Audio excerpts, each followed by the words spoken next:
Buenas noches. El tema que me toca exponer hoy día es el silencio en la contratación.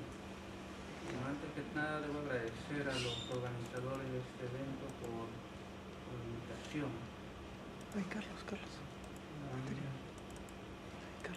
Bueno, todos sabemos que el silencio se encuentra regulado al principio del libro de acto jurídico y generalmente es pasado por alto. A lo que se le da más importancia es pues a la manifestación de voluntad expresa y otro tanto a la manifestación de voluntad tácita. El silencio casi siempre se deja de lado y hay razones para ello, ¿no? Porque el silencio generalmente no se ve en la práctica jurídica, no es un tema demasiado importante, ¿no? Por la frecuencia en que este se puede presentar en los tribunales o en consultorías. Y sin embargo yo he querido rescatar algunos aspectos importantes dentro de la legislación y dentro de la jurisprudencia que me ha tocado conocer. Bien, en el tema de la legislación pues tenemos, ¿no?, que en el acto jurídico se regula que el silencio no es una manifestación de voluntad, salvo que se infiera, ¿dónde está? Salvo que la ley, ¿no?, que la ley le dé ese significado. Bien, esta disposición general la vamos a aplicar al tema de los contratos, que es lo que más importa dentro del derecho civil patrimonial. Y en materia de contratos existe un artículo que es el 1381, en donde se regula la formación de un contrato a través del silencio. ¿Qué quiere decir esto? Que uno va, por ejemplo, yo realizo una oferta a una persona determinada y si esta persona no me responde, ¿qué cosa podría yo suponer? ¿Que está de acuerdo o que está en desacuerdo con formar el contrato? Por ejemplo, si yo en estos momentos a alguien le digo, bueno, le voy a vender mis gafas a $1.000, ¿no? Por ejemplo, el próximo ponente, yo en Navarrete, le digo, te vendo estas gafas a $1.000 y él no dice nada. ¿Qué cosa es lo que se supone? ¿Que él está de acuerdo o que él está en desacuerdo? Lo más probable es que hay que suponer que él no está de acuerdo, ¿no? Estas gafas no cuestan tanto. Ahora, esa es la regla general, ¿no? Que el silencio en sí no vale como una manifestación de voluntad y no sirve para formar un contrato. Sin embargo, existen excepciones, ¿no? Y la excepción está dada por el artículo 1381 del Código Civil. En ese artículo sí permite que se forme el contrato de esa manera, ¿no? Por ejemplo, yo en estos momentos hago una oferta, ¿no?, como la que hice hace poco, y la otra persona guarda silencio y el código entiende que se va a formar un contrato. Ahora, para que se dé esta situación se requiere de condiciones, ¿no? No en cualquier caso se podría formar un contrato, sino que es necesario que exista una costumbre, por la cual se va a formar un contrato de esa manera, a través del silencio. La otra opción consiste en que haya existido una invitación a ofrecer. ¿Qué quiere decir? Por ejemplo, que Jesús Vázquez, quien me ha antecedido en el uso de la palabra, le diga, están muy bonitas tus gafas, yo quisiera comprarlas, ¿no? Pero no sé cuál sería tu oferta. Y bien, yo le digo, ah, bueno, te la vendo, te la vendo a 100 soles. Y si él guarda silencio, como él me ha hecho una invitación a ofrecer, entonces estaría configurando el contrato. Y él me tendría que pagar, y yo se lo tendría que entregarle el bien. Ahora bien, estos supuestos son bastante extraños y casi, o mejor dicho, no se encuentra mayor referencia a este artículo 1381 que regula la formación del contrato de esta manera, en que yo les he explicado, salvo por hay una sentencia, ¿no?, de la Corte Suprema donde menciona al artículo 1381, que es el que regula la formación del contrato por medio del silencio. En este caso dice que había un caso de un contrato de seguro y bien el asegurado estaba solicitando una prórroga para pagar la prima, para hacer un pago. Bien, y bueno, hizo su solicitud, se la entregó a la compañía aseguradora. Y en la compañía aseguradora pues le pusieron un sello y le pusieron la palabra OK a su pedido. Ahora bien, después la compañía aseguradora solicitó pues el pago al asegurado, y este asegurado decía no, pero ellos me han concedido una prórroga. Y en este caso se dijo, bueno, ¿cómo se te ha concedido esa prórroga? Y él muestra pues su documento que le habían puesto, ¿no?, la palabra OK. Y la Corte Suprema entiende que aquí se produce un caso de la aplicación del 1381, o sea, de un caso de formación del contrato por el silencio. Es decir, que según esta interpretación, la compañía aseguradora había guardado silencio, no había dicho nada, y que se había dado una manifestación tácita de voluntad, ¿no? La argumentación es un poco extraña, ¿no? Dicen 1381 y sin embargo hablan de manifestación tácita, que es algo distinto al silencio.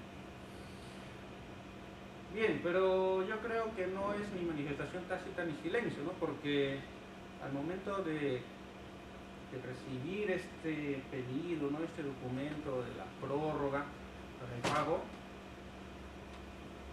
se había respondido, en efecto, se había respondido a ese pedido, se había puesto OK, ¿no?, como que se está aceptando. Y esta aceptación es expresa, ¿no? OK es una palabra. Estoy seguro de que esta palabra la entienden pues aquí, en Albania, en la China, en todos lados, ¿no? Y es casi de uso universal, ¿no? Ni siquiera para alegar que no es una palabra del castellano, ¿no? Yo creo que sí había una aceptación expresa, ¿no?, por medio de una manifestación por escrito. Como sabemos, la aceptación expresa es verbal o por escrito, ¿no? Entonces aquí no había una aplicación de 1381, no es una aplicación de formación de contrato por el silencio, ¿no? Por eso la única referencia que se ha encontrado a este artículo 1381, que habla sobre la formación del contrato por el silencio, me parece totalmente raro. Así que una aplicación verdadera, auténtica de este artículo 1381 para mí no existe en el ordenamiento, en la práctica judicial, ¿no?, en la jurisprudencia de nuestros tribunales.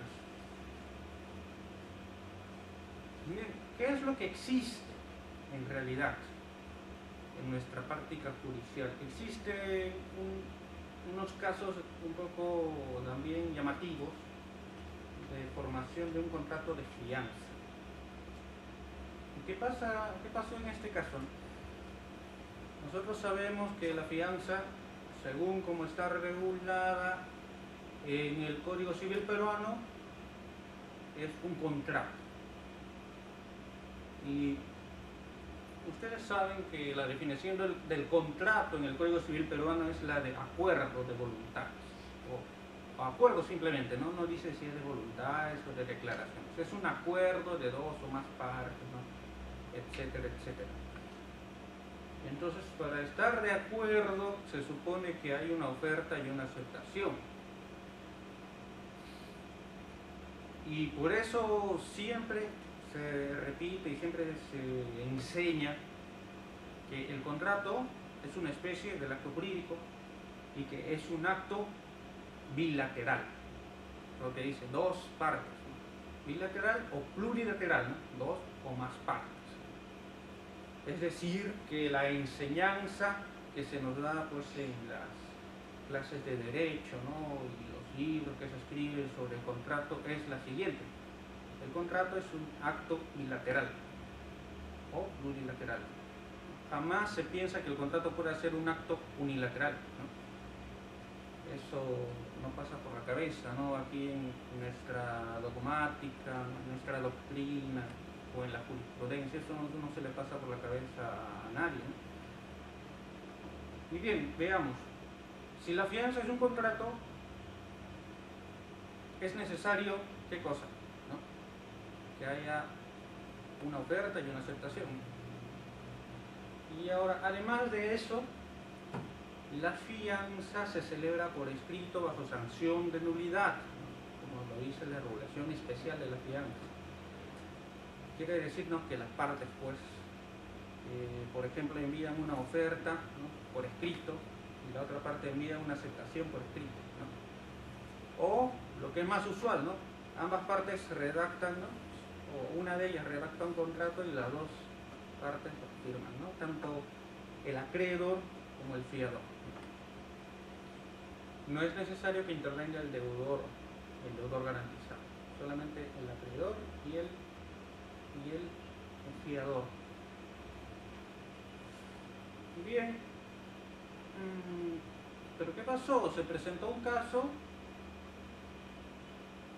en que el escrito, ¿no? Que representa el contrato de fianza solamente estaba firmado por el fiador, no por el acreedor, o sea, no por el que se va a beneficiar con la fianza, solamente por el fiador. Y como sabemos, no es necesario que intervenga el deudor. Eso lo dice expresamente la norma del Código Civil sobre el tema.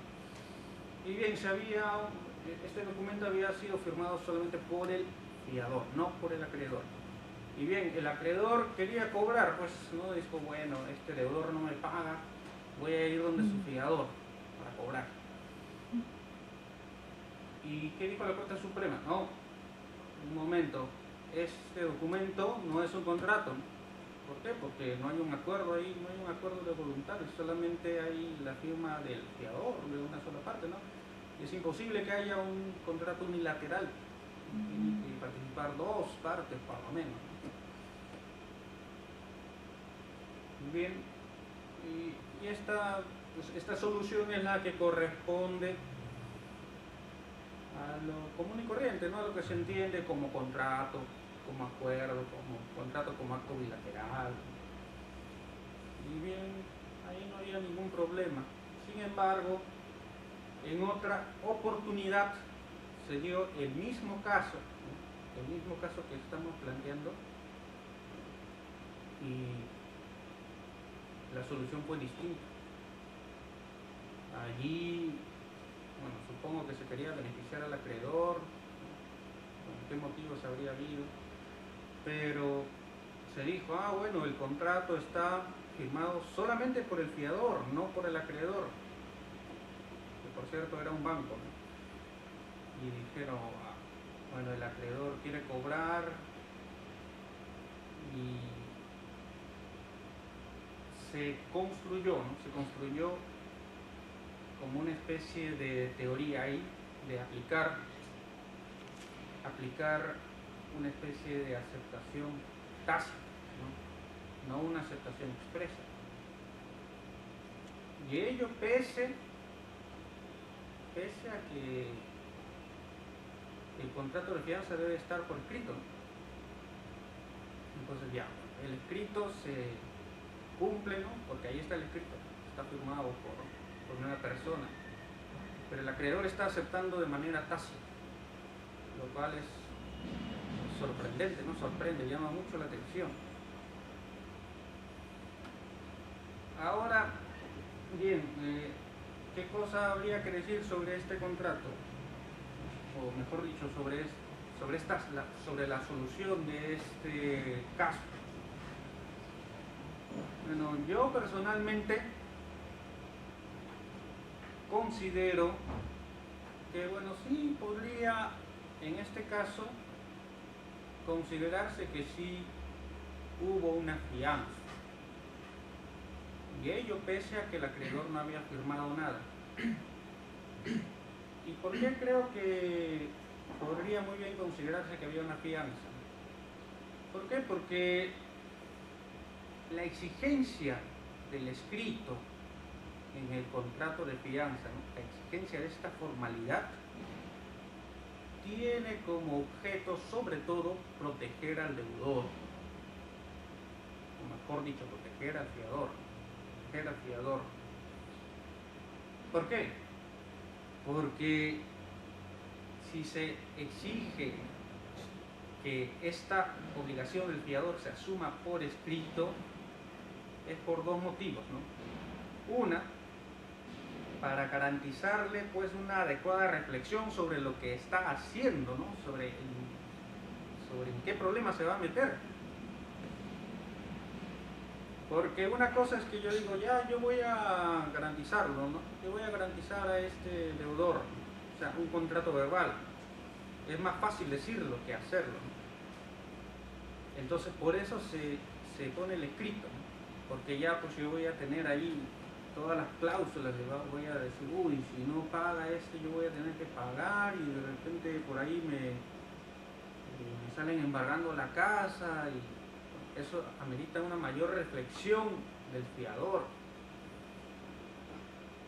Otro de los motivos por los cuales está previsto el escrito en el caso de la fianza es por esto que se llama la literalidad, ¿no? De que en la fianza tienen que estar establecidos las condiciones, ¿no? Estar establecidos los términos de este contrato, ¿no? De que el fiador tiene que saber a qué se está obligando exactamente. Y eso se cumple con el escrito firmado por el fiador. Porque al acreedor, ¿de qué le sirve el escrito? El escrito al acreedor sobre todo le sirve como un medio de prueba más que todo, ¿no? Porque el acreedor ahí no se está comprometiendo a gran cosa, ¿no? No está diciendo, oh, yo voy a, porque yo te voy a pagar, fiador, porque tú me estás garantizando. No pasa eso, ¿no? Simplemente el acreedor está recibiendo un beneficio, ¿no? Se está viendo beneficiado. Es el fiador el que se está metiendo en problemas. Entonces yo creo que desde un punto de vista práctico, y ya haciendo una reflexión así de ley ferenda, o sea, una reflexión de cómo deberían ser las cosas, no de cómo son las cosas, sino de cómo deberían ser las cosas, yo creo que sí, ¿no? Está bien. Debería aceptarse que este contrato de fianza, o si se quiere llamar así, este acto de fianza, puede estar firmado solamente por el fiador, ¿no? Ya no hay mucha necesidad de que el acreedor firme, ¿no? Expresamente. Bien, eso es lo que yo creo. Ahora, ¿esto se puede hacer encajar en la normativa vigente? Como ya vimos, es el 1381 el que regula la formación del contrato por el silencio. Pero el 1381 nos dice que o bien tiene que haber una costumbre en ese sentido, o tiene que haber una invitación a ofrecer. Vayamos primero por la invitación a ofrecer. Yo no creo que sea el acreedor el que le diga, ¿no? Oye, tú, fiador, yo, ¿por qué no me haces una fianza, no? ¿O por qué no me garantizas la deuda de ese deudor, no? No creo que así se den las cosas, ¿no? Yo creo que es el deudor el que le dice, ¿no?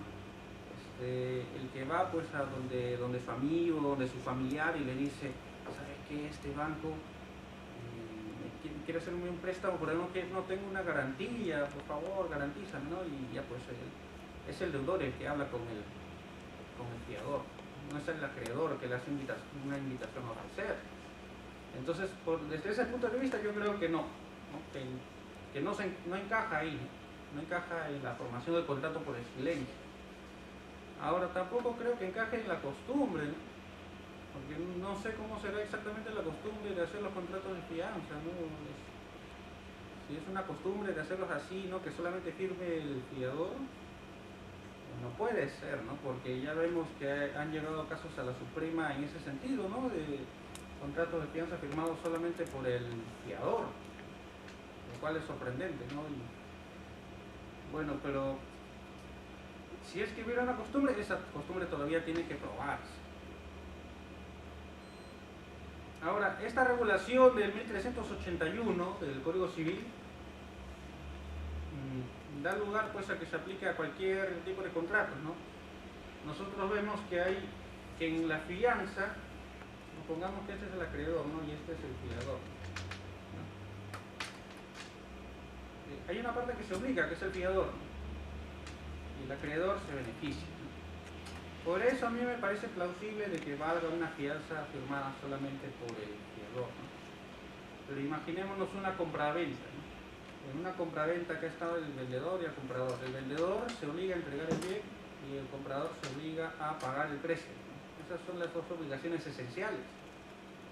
Y yo digo, en este caso, el vendedor tiene una obligación de entregar, que sería un perjuicio, pero también tiene un beneficio que es el que va a recibir el precio, ¿no?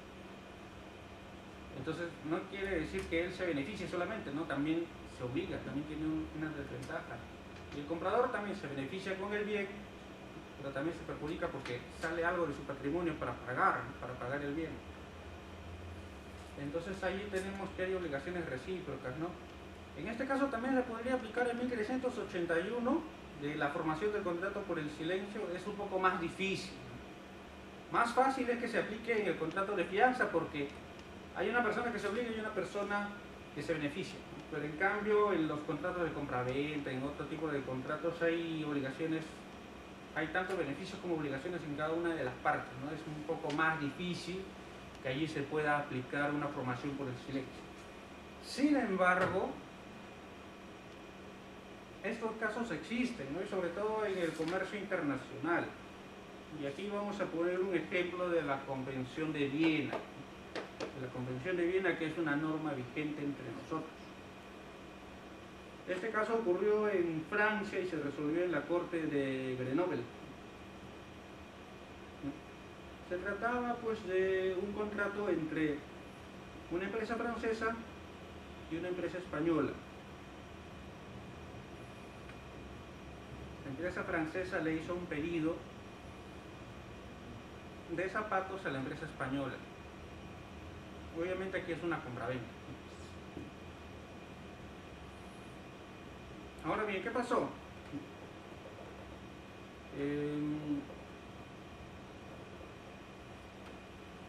Esta empresa española,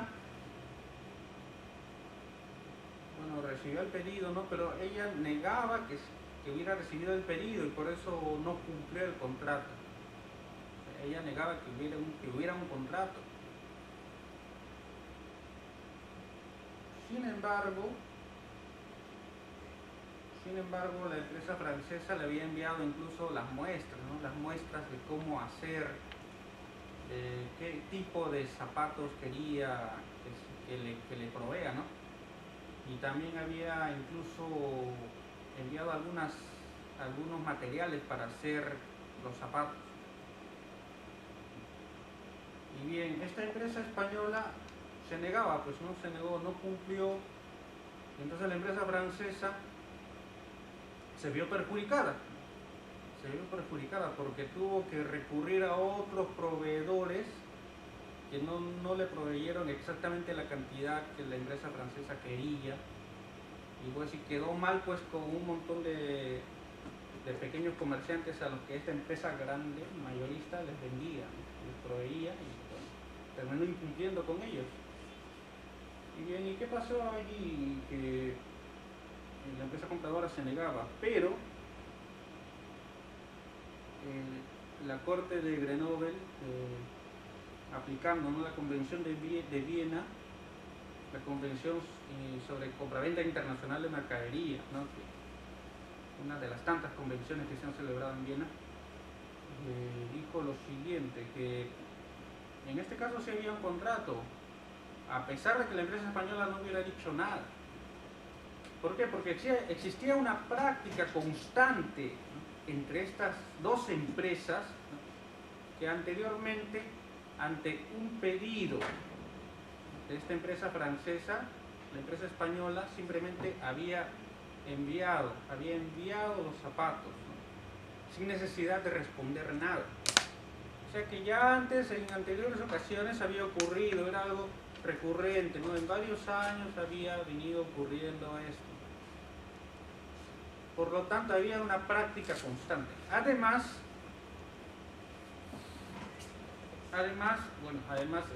había enviado la empresa francesa había confiado bastante en esta empresa española según la práctica anterior, la práctica corriente entre estas dos empresas, e incluso había enviado pues el material para que se hagan estos zapatos, había enviado los modelos, y la empresa española en ningún momento dijo absolutamente nada.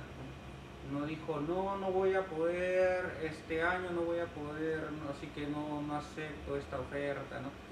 En ningún momento dijo nada y dejó que confíe, o sea, la empresa francesa confió en su proveedora, y su proveedora sabía que esta empresa francesa necesitaba esos zapatos para concurrir en esa temporada de verano, creo de 1995, creo que era, en el mercado francés, ¿no? Bueno, la proveedora acostumbrada, la empresa española, no había dicho nada, dejó que la empresa francesa se confíe hasta el final, ¿no?, de que iban a cumplir, y no cumplió. Y en este caso le dieron la razón, ¿no? La Corte de Grenoble, aplicando la Convención Internacional sobre Compraventa de Mercaderías, también la conocemos como Convención de Viena, le dio la razón a la empresa francesa. Bien, y hay varios casos más sobre la aplicación de la Convención de Viena, y lo que se aplica en este caso es uno de sus artículos, es el artículo 18.1, ¿no?, el numeral 1, en el cual dice: toda declaración u otro acto del destinatario que indique asentimiento a una oferta constituirá aceptación. Eso es lo que tradicionalmente se entiende. Pero aparte, el punto seguido dice: el silencio o la inacción por sí solos no constituirán aceptación. O sea, en general, el silencio o la inacción no constituyen aceptación al contrato. Por sí solos no constituyen, ¿no? Pero si están rodeados de otras circunstancias, sí pueden constituir una aceptación. Es lo que pasó en este caso, ¿no?, que había una práctica constante entre estas dos empresas en el sentido de concluir los contratos por medio del silencio. Y bien, esta práctica constante constituye una circunstancia, ¿no?, que da significado a este silencio, ¿no?, da el significado de aceptación. Además está el hecho pues del envío de estos materiales. Bien, bueno, ya vamos a abreviar la exposición. Aparte de eso, debe tenerse en cuenta que el silencio, para dar origen al contrato, se puede basar en la buena fe, ¿no? La buena fe puede dar lugar a que ante el silencio de una de las partes se entienda que se ha aceptado el contrato. Nosotros tenemos un fallo de la Corte Suprema, ¿no?, en casación, donde hace referencia al valor del silencio a través de la buena fe. si bien está referido a un tema particular, ¿no? Pero bueno, ahí podemos leer, ¿no?, que dice que el valor jurídico del silencio es posible que frente a las omisiones o a la conducta omisiva el silencio tenga relevancia, ¿no? Dice, naturalmente el silencio no podrá ser considerado como una declaración expresa, pero sí en el caso de que quien calle estuviera obligado a expresar una determinada exteriorización de voluntad conforme a las reglas de la buena fe. Y bien, esto de la buena fe sirve como una cláusula general, ¿no?, que puede dar lugar a otros casos que hasta ahora no hemos considerado en esta exposición. Como vemos, en el caso de la fianza, donde hay una persona beneficiada, se podría considerar, ¿no?, que basta con una declaración y con el silencio de la otra parte, ¿no? Y en los casos de la compraventa también, ¿no?, puede haber supuestos como el descrito en esta sentencia francesa que aplica la Convención de Viena, en que las prácticas anteriores entre las partes den significado al silencio a fin de concluir, a fin de celebrar un contrato. Y bien, bueno, eso sería todo por mi parte. Le agradezco nuevamente la invitación, ¿no?, del Pro Iure, y bien, muchas gracias por su atención.